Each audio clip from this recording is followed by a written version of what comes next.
સમાચાર કચ્છથી મળી રહ્યા છે, જ્યાં પીજીવીસીએલ દ્વારા વીજ ચેકિંગ ઝુંબેશ હાથ ધરવામાં આવી છે। 29 જેટલી વીજ ચેકિંગ ટીમ દ્વારા કામગીરી કરવામાં આવી રહી છે। 3447 વિવિધ વીજ જોડાણ ચેક કરવામાં આવ્યા। 228 જેટલી ગેરરીતિ પકડાઈ છે।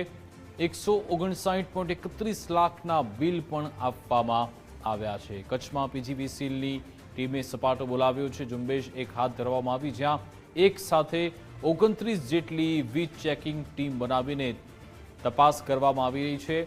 3447 જેટલા વીજ કનેક્શન તપાસવામાં આવ્યા હતા અને અહીંયાથી 288 જેટલી ગેરરીતિ પણ ઝડપવામાં આવી છે। સાથે સાથે લાખોના બિલ પણ આપવામાં આવ્યા છે।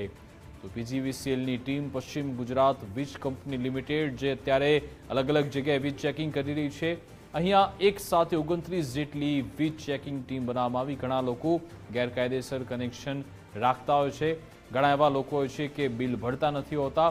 તેવામાં 3447 જેટલા વિવિધ વીજ કનેક્શન આજે તપાસવામાં આવ્યા અને તેમાં 288 જેટલી ગેરરીતિ ઝડપવામાં આવી છે।